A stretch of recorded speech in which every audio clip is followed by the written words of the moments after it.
My name is Sabina, it's nice to meet you. When I was in middle school, I was on a soccer team, and I played soccer for 3 years, and we didn't win a single game. I hope that we were the worst team in the league. We might not have even been. It was awful. What I found that I liked to do was play multiplayer games. Part of it was that I was a little bit of a tomboy. I could play with the guys, and in high school I was actually voted most likely to stay up until 5 a.m. playing video games. I did not make that up. Somebody made it up, and they thought it applied to me. So statistics in esports have come a long way, but I'm sure you're wondering, who am I? What authority do I have to be talking about this? I'm a co-founder and product director for Elo Entertainment. We're a small company, started about 6 years ago. We make statistics websites for video games. Our two biggest sites are DotaBuff and Overbuff. Around 4 million people visit our sites each month. And we generally just make websites, mobile apps, resources. It's not just players who use it, although the majority of the 4 million are just people who play games. The teams use it, players use it, businesses use it, the developers themselves have told us that they use it, which is really cool. So the first thing I want to talk about is what's the difference between a normal multiplayer game and an actual esport. Well, esports tend to have a large player base. They tend to have a deep level of play, competition. They tend to be a long-lasting game, and there's a wide range of skill. It's like the Blizzard additive of easy to play, difficult to master tends to be the case. As you can see, if you recognize Gaben, the game can't be solved. It's not like a single-player game where you play it. It's not like playing Breath of the Wild and getting all the shrines. You're playing against other players. Every game is a little bit different. It's very dynamic and deep. So the next thing to understand is that all esports are different. This is certainly not all esports. There's a bunch more that I could have put on here. I kind of ran out of space, and I was like, this is good enough. But I'm an expert in Dota 2 stats, Overwatch stats. I worked in League of Legends stats, but I haven't worked in it in a few years, so I don't consider myself an expert anymore. If you've pictured, say, to compare traditional sports, if you imagine a football coach trying to go and coach basketball. Yes, there are some skills that would generalize across and would be easy, but it would take a concerted effort for them to re-specialize into basketball. It's no different from esports. There are people who can transition from esport to esport, but there's a bit of reset. They're going to have to learn a lot of new things, and statistics in each of these games is in a completely different place. Super Smash Bros. Melee is a game that was released in 2001. It's played on a GameCube, on console. They have different statistical challenges and availability than, say, Dota 2, which is one of the more statistically sexy games. So I'm going to use a lot of examples from Dota 2 because it has one of the most mature statistical communities, and I work in Dota 2. I'm an expert in Dota 2 stats. Is PUBG an esport? I think this is a really interesting question. I don't have an answer for that, but everybody's talking about it like it is or it's going to be an esport. I think this is a sort of question that we'll be able to answer in a year. It has a lot of the markings of an esport, meaning that's incredibly popular, it's competitive, it's multiplayer. People are playing the same map over and over again, they aren't getting tired of it.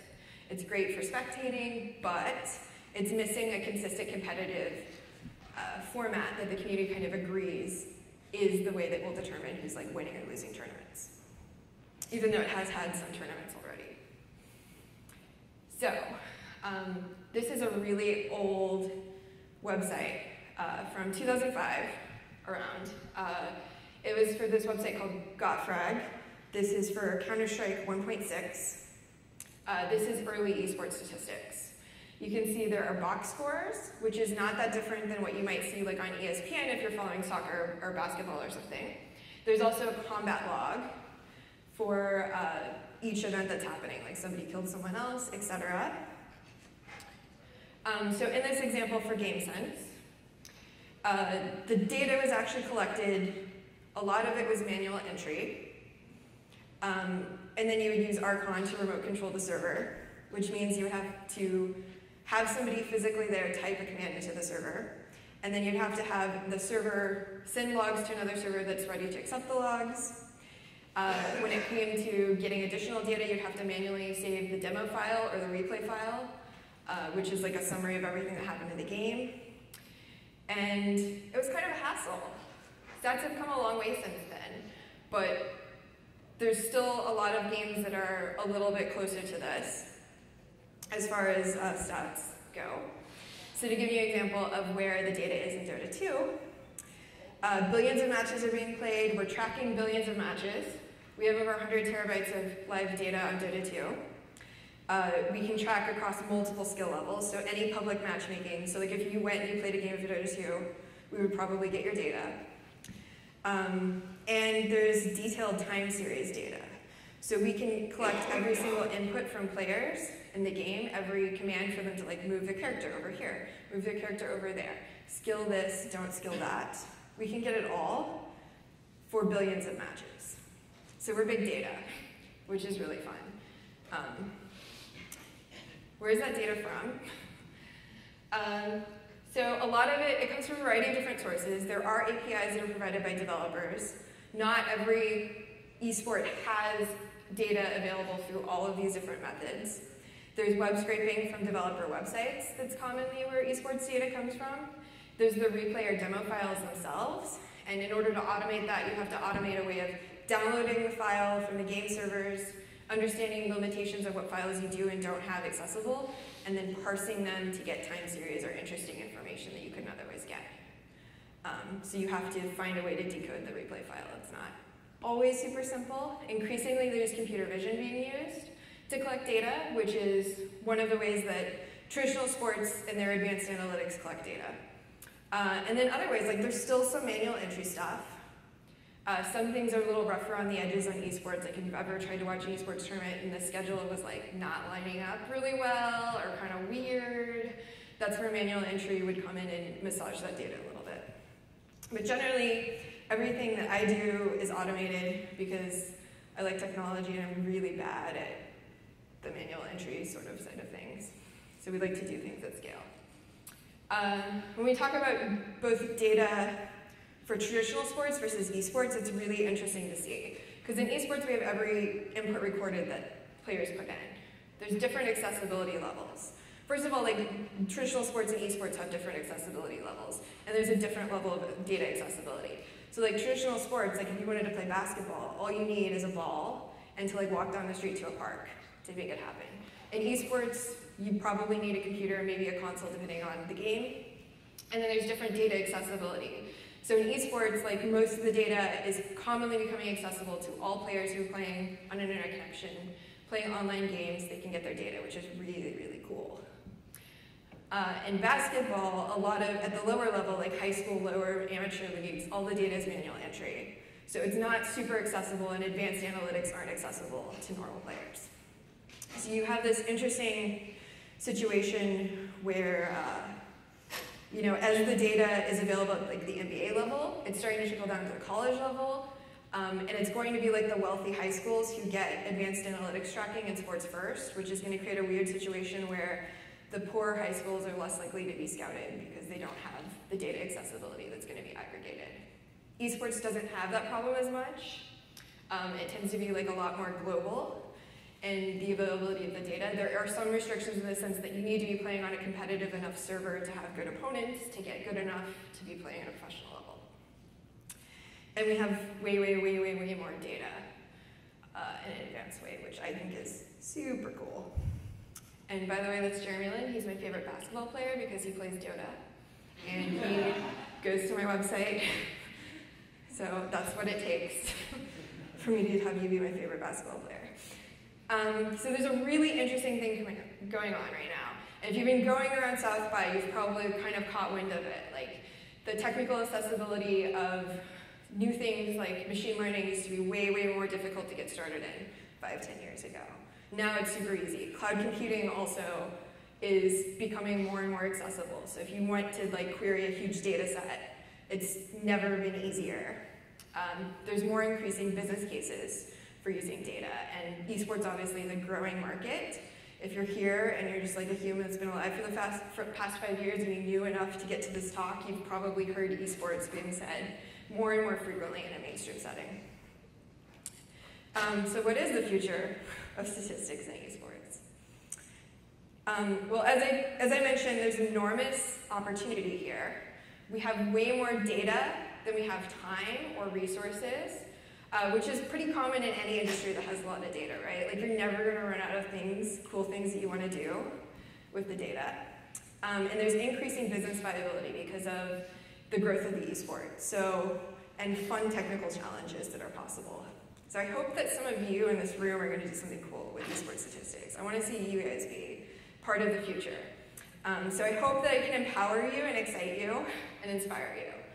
In my day-to-day life, I try to empower players by giving them data to feel confident in the decisions that they make in game, and I hope that I can empower you by talking about esports data to do something cool with it. So generally speaking, statistics in esports tends to fall into 5 different categories. First is the spectator experience, and using data to enhance that. The second one is scouting, meaning like a pro team is going to be looking to discover the next big player. The third is competitive advantage, which is literally like, how do we win this game? How do we get better at the game? Then there's tools for casual players. There's a little bit of overlap between those two. And finally, business intelligence, which is honestly the most common way that any data gets used anywhere in the world. We'll talk about that too. So for the spectator experience, I think it's important to ask yourself, who is the audience here when it comes to statistics in esports? There are people who are in person at the event. There are people who are watching like the video broadcast, which is commonly like streamed or maybe on TV.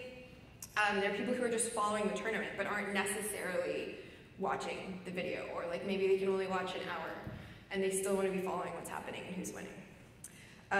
Depending on the game, there are in-game client spectators. So if games allow it, you can actually be in the client and spectate and maybe see like a player perspective or directed camera when you're watching a game.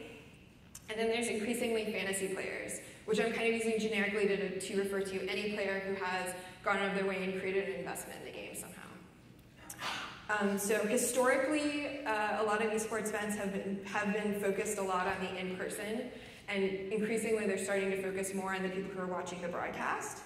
But it's still, and this is improving dramatically, like every month to month, broadcasts are getting so overwhelmingly better. It's never been cooler. But it's kind of weird that it's still acceptable for a broadcast to like put up a 5-minute timer when a match is coming up. Like they didn't need to entertain you for 5 minutes, but you know, it's improving. So an example of statistics for a spectator experience. Truck Dota, which is a website that I own. It's also mobile apps. Basically, it does live esports statistics for Dota 2 games that are going on. And you can see on the mini-map, you can see things like the positions of the players, where the towers are right now, how far along the game is, you can get in a sense, how close the game is, you can get in a sense. It's a mobile-first website. There's a mobile app. It's a stream companion, because there are information that the spectator for this match might want to get that may not be available on the broadcast. For example, if you're watching the game, the primary way that players get power gains is by getting items and leveling. So you might be like, what items does this character have? How powerful are they? How much more powerful are they than the other team? And then furthermore, how much gold do they have? How close are they to purchasing their next item? What item is that going to be? These are all questions you can answer that normally aren't featured on the broadcast unless they happen to choose to talk about it. So it gives you like another level or a second screen experience for that.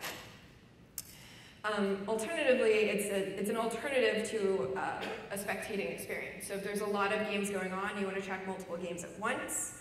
You want to figure out which game is most interesting to watch at this moment, which game's closer and further along, you can do that. And the really cool thing is that it actually, as an alternative stream experience, allows for different regions of the world to become spectators of Dota when they might not otherwise. So for Dota 2, the 2 biggest growing regions the last 2 years is Southeast Asia and South America.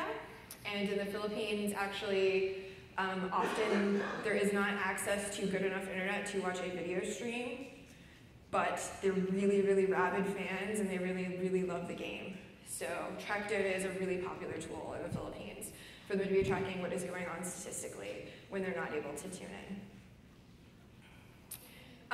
Obviously, if you're talking about the spectator experience, the production value is the thing that comes to mind. So when there is a big play, statistics add context for that. And it adds history. So you have a question like, has this ever been done before? Is this the longest match of all time? Those are questions that data is going to answer. And ultimately, it creates storylines, rivalries, and legacy. League of Legends, for the longest time, has had a storyline between a rivalry between TSM and CLG. And every time they play, the numbers go up by a significant part because they've worked on that storyline. And then you can use data to quantify that storyline and create the rivalry and maybe like make one of the teams that's weaker the underdog always. So here's an example of one thing that we're doing that's really cool that uses computer vision. So we have a thing called Clips. It watches Dota 2 games as they go on. It watches the stream and it uses computer vision to match up what's happening in the game with real-time data that we're gathering from other sources. And if a cool play happens, we will identify it. So if a crazy team fight breaks out and like all 10 people die and it's really cool, we will clip that team fight and it will be available online within 10 seconds. So it's an alternative, like basically like I wanted to watch the replay, they didn't cover on the broadcast, but then we also add in data. So you can see on the right there's a combat log of basically talking about everything that happened, exact skills that were cast, how many people did somebody hit with their ultimate, and how many people did they kill, who got the last, who actually killed everyone else, who assisted, etc. Those are all questions that we use to transform from just a simple video file replay with data. And I think it's pretty cool. So the other thing is that it can let people re-watch a team fight or exciting moment. Because in Dota 2, unless you're playing at the highest level, you aren't going to see everything that happened. It's just kind of a confusing game to watch, with a lot of like counterplay happening. And then fantasy and betting is the other thing. I want to mention that there's a lot of people who are starting to get into fantasy and betting and esports, and we know by looking at normal sports that it's coming, but nobody has quite captured the audience and done a really great job with fantasy and betting. I think because the people who are trying to do it in an endemic way to esports maybe aren't doing the best job, and the people outside of esports who could do a high quality job maybe don't understand things about esports, and it's just a matter of time before a marriage happens and the fantasy becomes huge. Next, scouting. So obviously this is to discover new players, primarily discovering new players, discovering the next big player, and understanding it. But it's also for eliminating bias. I was talking to a team owner the other day, and he was talking about how sometimes you have a feeling about a person, you really like them, and you're like, but I'm not sure if it's just because they're really nice and I really like them, I'm just legitimately a fan of them, or if they actually are that valuable of a player. Will they actually have that potential? So comparing, say, like a player on a bad team who has really good stats to other players on bad teams and seeing like what's the difference going to be and stuff like that. But when it comes to kind of scouting, let's talk about the general path to being a pro, right? There's a joke in video games that all you have to do is get really good, right? In most games, it tends to be a little bit more complicated than that. So it depends a little bit on the game, but generally you want to start playing the game and get to a really high level. You want to network and make friends with other people who are also playing at a really high level. Hopefully you challenge each other. At some point you need to find a way to work on your team skills, because if you're just playing public matchmaking, oftentimes you are not working on team skills, you're not working with a high level coordination that's required for you to actually be playing at the level. Some games have smaller leagues that are good ways for players to get discovered and work on those team skills. Some games don't have that as much. But ultimately, it's just like business. The fastest way to learn is to fail. So obviously, scouting and data is really, really useful for this. And we hear all the time that as teams are getting more and more resources, they want more scouting tools, and they want data sets to find the next stars in. They want to identify the big players before they're big. So we're seeing this thing that I'm calling the democratization of data. Since esports have such a global reach, there's so much opportunity to use data to find new players. The cool thing is that it's eliminating bias with race and gender, so it gives a lot of opportunities that otherwise didn't happen. Obviously, still there aren't tons of, like, for example, women who are playing esports at a high level, and there's cultural reasons for that. but we can eliminate some of the bias with data. And I could give a whole talk on cultural reasons another time. There's data availability for almost everyone. So if you wanted to get better at a game and use data for it, that's available to you through community tools.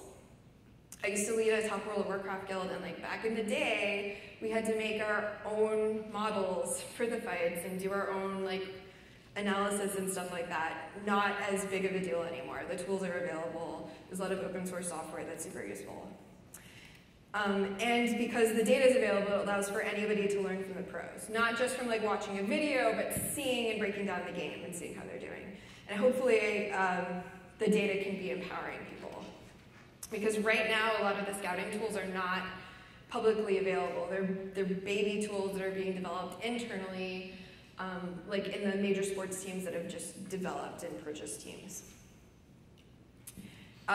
Obviously, we have the option through scouting through data to measure business value. We are measuring the skill of players because we want our team to win, right? But we also want to be measuring things like the player's social reach, what their fatigue is going to be like. We can use data to measure the toxicity by looking at their public matchmaking games, which is kind of cool. And then we need to measure their viability for sponsors or advertising if we're scouting them. So I want to give you an example. Has anyone in here heard of Sumail? A couple of people. Yeah, we have some Dota people maybe. So he started playing Dota at the age of 7, and he got discovered when he was 17. He's now 19, so it's been like 2.5 years. He's from Pakistan. He was playing in Pakistan. He was riding his bike to the LAN cafe every day to practice Dota because that's what he cared about. And he's now the 3rd highest earner in esports winnings, which is pretty crazy. He's a superstar, right? And he was discovered, and normally, without the ability to look at data or find people online, like, you wouldn't go looking for a star player in Pakistan. And I think it speaks to the really cool global nature of esports that is a bit different from like traditional sports. And this wouldn't have happened 5 years ago. It happened like 2.5 years ago, and it still astonishes me that they found him, and it's like one of their biggest victories and what they're known for. And they were able to mold him into a better player by intentionally putting him with more mature players, which is really cool. Competitive advantage, how to win. I think this is like the hardest section for me to do because this is what I spend all day thinking about. But yeah, so the most common ways that we statistically try to create a competitive advantage in video games is to just break down the game. Break it into parts and analyze it. A common early mistake, and I know we will get there that we're doing this, is to try to just do like, you know, predictive machine learning about like who's gonna win this game using all of this information, like too much information. So you can break it down and look at something specific like deaths, an early phase of the game, a late phase of the game. Just look at positioning. Just look at the strategy or tactic that was used. Like if there's a strategy to have everybody gang up on a star player on the other team and try to make them less effective, we can measure how effective that is, or when other teams have maybe used that strategy and how it worked out. Obviously the biggest use for data is choice selection. I mean, like completely unmechanically related choices that you make in the game. Like what map should we play? What map should we draft? What character should we draft or ban? If there's an out-of-game element or very basic in-game, like how you're skilling your abilities, how you're using talents or runes, or how you're using ward positioning in the game. Like, can you find statistically by looking at a large amount of data from other games, like if there are word positions that people aren't thinking about that are almost as good as the ones that they're always thinking about and dewarding, it's super valuable, and it's the kind of thing that you commonly need to look at a high number of matches in a really efficient, automated way to evaluate. But the best is that all of these things have complicated interactions. There's the characters that you're playing, there's a specific player playing a specific character against another player. There are teams playing against each other, and the maps is the intersection of these things. And generally, like, a lot of things get revealed with data. I remember, like, way back in the day, I think this was like 2012, We had just gotten league esports data, and like nobody had seen it before. We started looking at it, and this was like pre-LCS. I'm kind of aging myself right now. But we found there was like a cropping up of pro players who were like, this person's gonna be the next star, this person's gonna be the next star, and all these players would have signature heroes. But we looked at one of the players and they had a signature hero. We noticed their win rate against their signature hero was like 30%. It was really, really low. So I speculated that because they were so good on that specific champion and they knew how to counter a lot of different people on that champion, that they were overly scared when they were playing against that other champion, assuming that the other player was as good as them at it. But that's like just an anecdotal example of how data can reveal potential places where players can be working on things, potential short sightings, etc. And this is my favorite section, because that's my dog.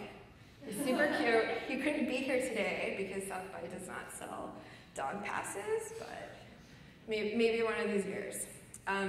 So I'm really excited about the out-of-game data. I know some teams who are doing some of these things already. I don't know of any team who's doing all of these things, but like teams are starting to track sleep, and related to that, jet lag, because a lot of esports teams, depending on the leagues they're in, are traveling all over the world all the time, and if they get there, the night before, they're at a significant disadvantage because of jet lag. Teams are starting to exercise and have places or have periods of time where they have to be exercising. You can use data to measure things like warm-up routines. So what are you doing to warm up? How is your performance in the warm-up, and how does it correspond to your performance in the game ahead of time? Or how much should you warm up? Oftentimes, these players can be playing games all day, depending on the tournament format. So if you have to play for 10 hours straight, what's the right amount to warm up so that you're able to endure through the entire day? There's also reaction time, eye tracking, heart rate monitoring. The eye tracking stuff is pretty cool because you can see exactly where the pro players are looking and compare that to other players, more successful players. Maybe there's areas that certain players tend to look that you can use to your advantage, and it speaks to like what they're thinking. So just a quick example of this. This is something on Dota Buff where we have a combat tab where you can see for a particular character, every single spell that you had, how many times you cast it. You can see things like if you had an ultimate, how many people were you hitting with your ultimate, and then you can run hard data on that across multiple games to get a lot of insight. When it comes to tools for casual players, there is overlap with tools for competitive advantage. So people do want to know how to win, even if they aren't playing at a pro level. But ultimately, these are features that need to work for all skill levels. So it's everything from a new player experience and onboarding, like the very first game that they play, to an aspiring pro. Often this is guides and coaching. So people are asking themselves, how do I play? What simple decision do I make? What character do I play? Like I have a friend who loves to play games, but when they go to select a character, they get anxious. They'll get like an anxiety attack that they're gonna make the wrong decision and they're gonna have to be stuck with it for like an hour and just like feel bad about the bad decision that they made. Guides and coaching that are statistically driven can just make these decisions easy and empower them. But ultimately, I think it's like, how do I not look stupid, right? Nobody wants to look stupid on the internet. How many of you guys saw Drake play Fortnite with Ninja? Yes, it was so good. Okay, so the reason why Drake was a good Fortnite player is because he knew he was kind of bad. He knew that Ninja was really awesome, and he was on a console and Ninja was on a computer, and he just started funneling shields and band-aids to Ninja. And it was empowering him, right? So if we can tell people how they should be playing at their skill level and with their limitations, then we can empower them to make good plays. And I think Drake did a great job because he just like let Ninja carry, right? Another one is curation and discovery, particularly for good examples of play. And then validating assumptions. So if you wanted to, say, learn how to play basketball at a high level, you wouldn't like watch LeBron James and be like, I'll just do what he did. You don't have the same mechanical skill. you're playing a completely different game, you would want to look at people who are a little bit better than you, maybe like 50% better than you, statistically particularly, and see what game decisions they're making and why, and what strategies work at your skill level, rather than like looking at LeBron, who's like more than 1,000% better than all of us in this room, I'm sure. But ultimately, when you have data to back that up, you can empower yourself and feel confidence in the decisions, and not having that mental doubt as a casual player of a game in your head, because you have the data to back it up, goes a long way to letting you focus on other aspects of the gameplay. So one thing that we think about a lot in esports and esports games is the meta. And what do I mean by the meta? I mean these strategies within the game and kind of like the trends, the fashion of the decisions that you make in game. So obviously those change over time. So you can see things like something was patched and a certain character became more or less popular. Why? And you can break this down by skill. Dota 2, as an example, is a game that's balanced heavily around the pro level. So there are heroes that you can play in Dota, characters you can pick, that have like a 30% win rate in like a normal match. But if you put that character in the hands of a pro player on a coordinated team where they have a strategy built around it, that character is completely overpowered. It's like too powerful. So being able to look at the data as a casual player and see like, don't play this character, I'm not LeBron James of Dota, right? Like I'm not gonna be able to do anything with that that's functional, I'm just gonna lose and hold my team back, is super useful. And then you can see the comparison by a lot of different things like patch, role, lane, game strategy decisions. And you can both just like look at an aggregate of it across the entire player base or just your own data. It's possible that you're really great on that hero even at your skill level. So if you play a few matches and you realize you have like a 70% win rate, you should keep playing it. For business intelligence, we have to look at the different perspectives that people in the industry approach the business intelligence side of things.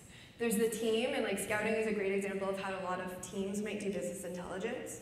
There's also the broadcaster, who is broadcasting the esports side of things. There's the game developer or publisher, and there's data-related companies or third-party tools, of which I fall into the bottom two categories. So we do a lot of things with data, like A/B testing things. That's pretty common in tech, right? Like pretty common in web and tech.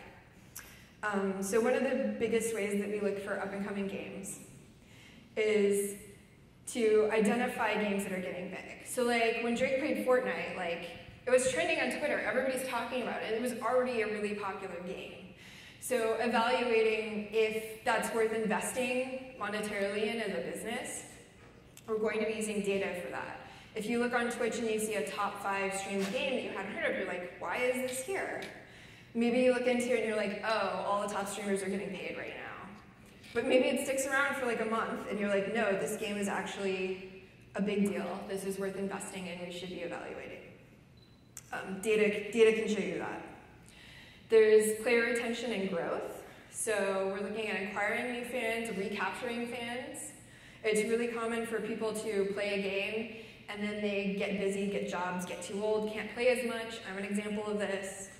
And then they try to continue to engage with the gamer community by watching the esport. So there is business value there. You just need to understand kind of like the trends and behavior of the players. Obviously, we want to grow the player base, both for the game and the audience for the esport, and the ability to expand into different regions. Business intelligence-wise, like if you have a game that you want to publish in China, you have to partner with a Chinese company to do that. And China's like one of the biggest regions in the world, one of the biggest markets that you want to get into, so understanding monetarily like what you're going to get out of that is really important. We can use data to measure balance and popularity. I'm pretty sure if there are any game developers here that I'm calling like balance and business intelligence thing, they're probably going to be a little offended, but it totally is. So we can look at like the characters themselves, the guns, the exact strategies that they're doing. We could maybe see a strategy that's like really not fun to play against or has no counterplay and do that because of that. We could balance to make the game more difficult or more easy or more accessible. But also, like, I've had game developers tell me that they use our sites to make decisions like what cosmetics should we add next? Like what characters are really popular? What merchandise should we make? And why? And obviously there's like the normal sales data that they also use for that. Like I'm pretty sure half the people that own Diva merchandise don't necessarily even play Overwatch. She's just a really compelling character. But you know, she's one of those people that people emotionally attach to. But you can look at games that have way more characters like Dota 2, and they will make the same cosmetics for the same characters over and over again because the data shows that people get excited about this, they're going to buy it, it's going to sell. There's an interesting story related to balance and data where this hero that's here, Pudge, he's an iconic Dota 2 hero. The Dota 2 had a minor patch, like so minor, like no game balance changes that we knew of in it. It was almost like a maintenance patch, and his win rate changed by several points, like several percentage points, which doesn't usually happen, even if a character gets buffed or something. And the entire community was like, why is Dota buff wrong? Like, why is this wrong? It wasn't like, what happened to Pudge? It was like, why is my data wrong? which sucked. Oops, wrong way.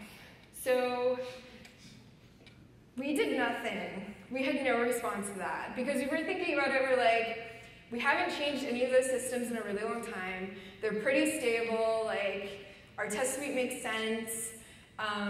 We'll just sit here and listen to everybody say that it's our fault. And the community got so enthralled in this conversation, like there were several Reddit threads that made itself a subreddit about like, why is Pudge's win rate changing? And eventually they tested him enough and they realized one of his abilities was effectively doing double damage. So that's why his win rate had gone up. But it's just like a fun example of how data can illuminate changes that you didn't anticipate or didn't even think of, because the patch that had changed it was like a server patch. It didn't have any visible game changes that were super obvious. Also important for business is the behavior and seasonality. How does play change during Christmas or summer, or like when people have finals? Day of the week as well.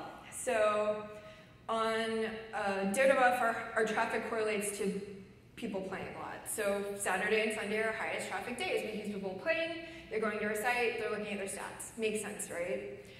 Monday and Tuesday are actually our big traffic days for us on advanced analytics features. So people are spending a lower percentage of their time playing, but they're looking at strategies, they're trying to understand the game on a deeper level. I have a theory that people play a bunch on the weekend, and then on Monday and Tuesday when they go to work or school, they're just thinking about like, what did I do this weekend? What am I going to do next weekend? What are my strategies and goals for the next week? Like, I want to learn a new character to play. Let's do the research today so that next weekend I will have the ability to actually execute on it.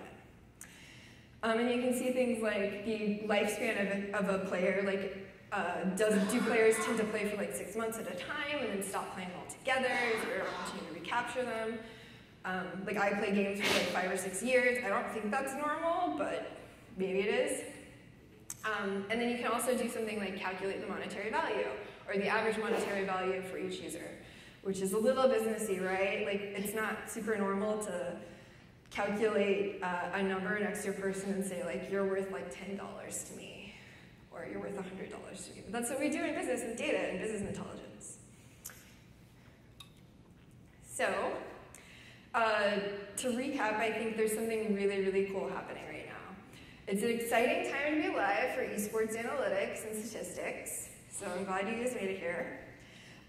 All these tools like TensorFlow, cloud computing, etc. We've made analytics like AI, machine learning, computer vision so much more accessible.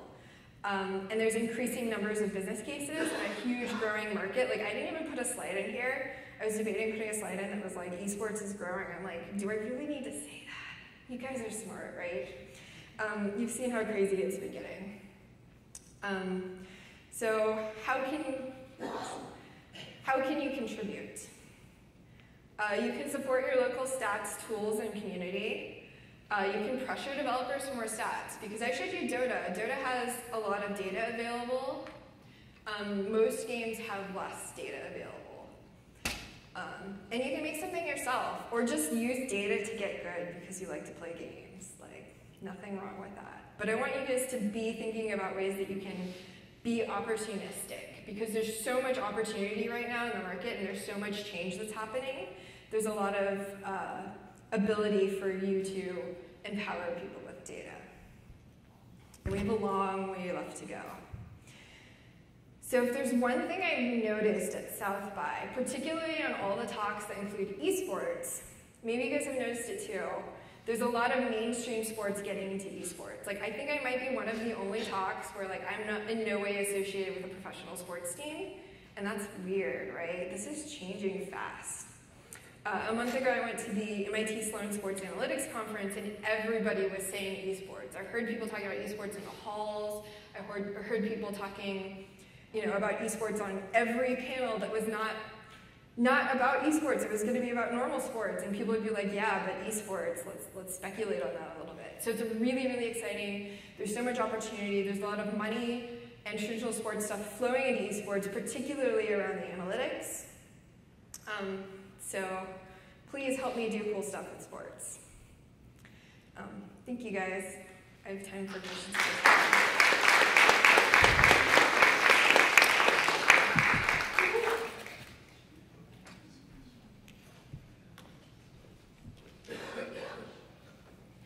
Hi, thanks for the talk. I was going to ask a question. You covered the aspect of players using this data to improve themselves. I was wondering if you have looked into, or if you know of other companies who have looked into using that data to improve their AI, where maybe during gameplay, like they analyze what the players do and they improve their AI to become more resistant to the player's tactics. Yeah. So it's kind of like a back and forth between the player and the game. Yeah, so there's a really cool case study that I was kind of planning on improving, but I didn't know if I had time for it.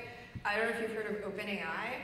They did, so like when you think about AI in video games, like when you think of non-player characters that are like bots, most of the time those aren't AI as we think of it today. Like, it's not learning, it's just like a bot somebody programmed. But OpenAI actually made an AI character in Dota 2 that did a bunch of advanced stuff and was beating a lot of the pro players last August. And they since then have advanced it and like continued to like play and counterplay against the players. It's really cool. Hi, thanks for giving the talk here. I have one question that's sort of comparing against traditional sports statistics. I feel like a lot of traditional sports statistics leads up to the holy grail of trying to quantify how many wins a particular player adds to their team, or to a certain extent, perhaps how much money of value does such players add to that. And do you foresee esports statistics trending in that direction, finding some way to aggregate whatever data is currently available to come to these sort of holy grails? Yeah, absolutely. And like sports like has a lot of like custom data points, like sabermetrics and stuff like that. That's coming in esports. I think there's a lot more data points in a lot of esports games than there are in traditional sports games, but I think we're absolutely going to get there. Like, there's a lot of smart people who are currently working on doing those things because they think it's really cool, right? Thank you. Yeah. Hi, I'm Eric. Thanks for a great talk. I was curious about the actual data you want to get access to. And so for a new game where you don't have any access at all, do you know what kind of data you'd ask for? Yes. And are the developers willing to give that to you? It depends on the developer. So first of all, I would ask for, I would ask for as much data as I could get, because I'm a data person, right? Like, that's the easy answer. But specifically, I'd be looking for some match data, at least like high-level match data. Like when we started doing data in League of Legends in like 2011, they didn't have an API, they didn't have any match data. The way we got it was by like emulating the client and scraping data, but you could only get the performance of one player. So what you have to do is you have to look up all 10 players within the time span that they had just played their last match to make like something simple like a match page, which to me is like really basic. So basic data at a minimum for like a match page, a player profile of being like, this is the type of player I am in this game, these are the kind of strategies and game decisions I make, maybe these are the characters that I pick or don't pick in the game. And then if your follow-up was if the developers were like into giving us data. It really depends on the developer. Valve has this mindset of like, put data out there and cool stuff will come, which is very hands-off, which is like good and bad. Blizzard tends to be like less data-oriented, but a lot of developers want some data, but they don't necessarily contribute resources to empowering their community with data by making APIs. It's a lot less common than you would think. So more and more people are finding creative ways of getting data, like running a client on somebody's computer to collect data by like reading the packets between the game is like one way that like games that don't have great data support might get data. Is that the level you want, the actual individual commands? The individual what? So if you snip the packets and got all the traffic, is that the level you want? I don't want that. Like, I don't want to have a client running on someone's computer because that means I'm getting data from individuals playing the game. And first of all, like, I don't want anything I put on someone's computer to look like something that could look like a cheat, right? Because I don't want to get people banned in a game through anti-cheat. But also, like, if I'm physically getting the data from the computers of users, then I don't trust it. Okay, thank you. Hi. So I've been kind of playing around with the Riot Games API for League of Legends, and then just pulling data. There's a lot of different data points on there, and really kind of the things that I've been struggling with is I just want to answer simple questions. What am I doing to contribute to the team to win? What have I done to contribute to the team to lose? What have the opponent's team have done better than what our team has been doing? So I've been kind of looking at some like multivariate strategies to kind of answer those questions, but I haven't had any success right now. Can you give me some, maybe some direction on some strategies on how to approach those questions? So I think those are hard questions. Like, they sound simple on the surface, but when you have like a complicated game like League of Legends, it's actually really difficult. I have seen like a lot of people using like machine learning to break down smaller parts of the game. So you could look at something, like forgive me, it's been a while since I played League of Legends, so hopefully I don't say anything stupid. But look at something like, say, like how you're farming in lane, and just like analyze, like, say, the first 15 minutes of the game, and focus on your laning strategy and break it down, and statistically, and see like what's different from what you're doing versus someone who's like 50% better versus the pros. So taking data sets from different skill levels and comparing them to see how the change in skill changes the behavior in game. Okay, and then tracking that over time. So not just a single Right. game, but all my matches for the last year, last 6 months. Right, and like that's like a normal, like, so even like regardless of data, like a great way that players get better at the game is by breaking it down into smaller portions and practicing those portions until they become like super easy. So like in League of Legends, for example, you want to measure how much you're contributing to the team. If you like looked at something simple like farm, and then you like say practice last hitting, like if you can't get all the last hits when nobody is there harassing you, how are you going to do it when you're being harassed, right? So like find ways to break down the game and see if you can quantify your improvement over time. Okay, thank you. Hey, I have two questions. The first of which, can you use your data to analyze kind of geographic location and maybe emerging markets for esports? Kind of. So like, at least with like Dota 2 and even Overwatch, we might get the data for the region that it's played on, but like if somebody's playing on like a specific server in Dota 2, we can't get like the IP for where they played at. But we do get geographical data just because we're a really popular website and we can see people visiting our website. There are some exceptions, like we don't serve the Chinese market very well because our Chinese translation is kind of bad. So we don't have as much geographical data for China because there's another stat site in China that is more successful. But yeah, like I think that's really interesting. Like we can't get it. The developer, I'm sure, has data on the geographical locations of people who are playing in the growing regions. We can just speculate based off of how they use our tools. And there tends to be an incubation period from when somebody starts playing the game to when they discover community tools anyway, like 2 to 3 months. Cool. And my second question is, do you have concerns about data privacy, especially with global changes like GDPR and just like more privacy restrictions across? Yeah, I do. Like, we have abilities to like delete data from our sites and stuff like that, but honestly, it feels kind of useless because there are other people who also have that data who aren't going to do the same thing, right? But I know, and I'm not a lawyer, specifically, I'm extra not a lawyer in the EU, so like, this is kind of speculation, right? But the laws that are going through in Europe, like often they were written for like advertisers tracking people and people having personally identifiable information.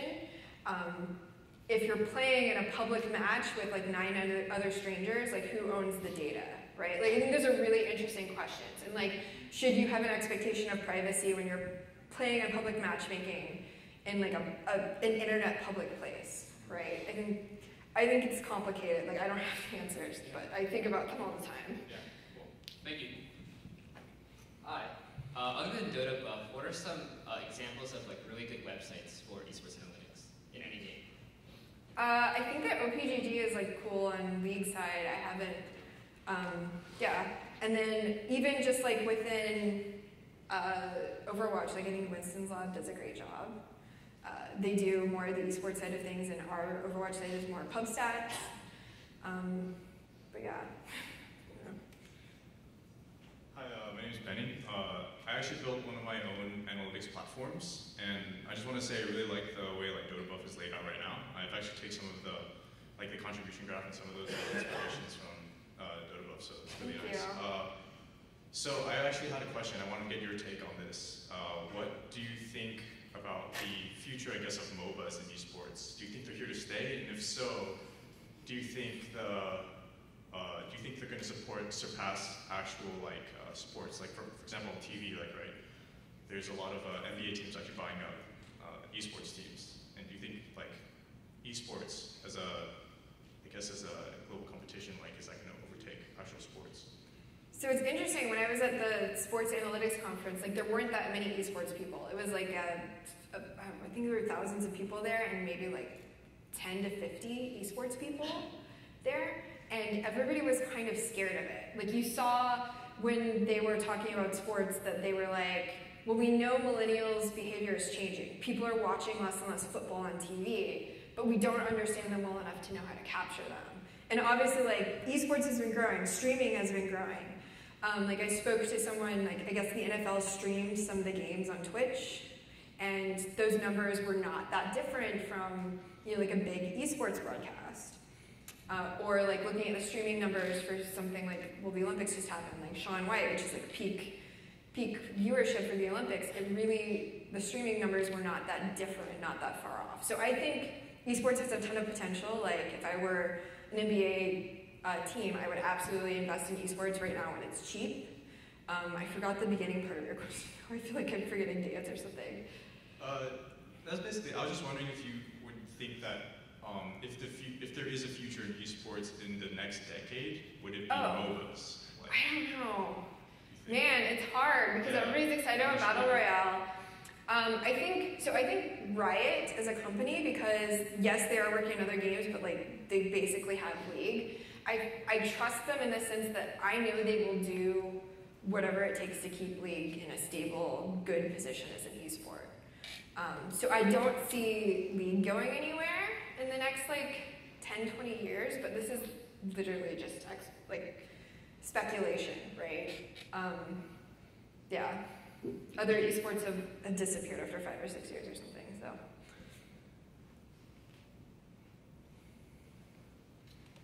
Could you say some more about PUBG and what you think about its statistics? I don't know a ton about, well, I guess I know some stuff about PUBG statistics. Like, I'd love to do PUBG statistics. Like, do you have anything specific about? Just in that they're making some statistics available. Mm-hmm. It seems like it's just starting, and I was just trying to think of what statistics people would want in a game like that. I mean, I'd love to see like a match breakdown, and then I'd love to look at like locational information. Like, I can't remember the name of the town, like in the middle of the map where you jump down, it's always chaos. Like, I want to see like what's the statistical likelihood that I'm gonna win if I am a skilled player to assume I can kill some people and I jump down in a crowded area in the middle of the map versus if I like go to the corner of the map and just like maybe I kill fewer people but I played the safer play. Like stuff like that. Like those are questions that I think statistically I'm really interested in seeing in PUBG, and then things like win rates and accuracy with specific weapons and stuff. I think is also interesting. They did just add a developer API, which has some stuff. Would you expect, so would you want to query the company's database somehow, or how do you get the data? So I would assume that if they have an API, then I'm grabbing the data and storing it on my own, and then querying it on my own servers. But that's just how I would approach it. I don't know of any game companies that lets you like do advanced queries on their servers, but I mean anything's possible.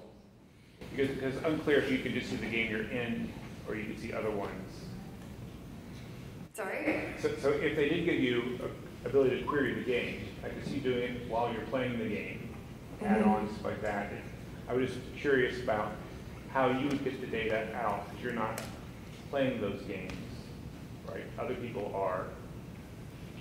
And if they're no longer being played, can you get the data? Does the company provide some sort of traces of all the games for you?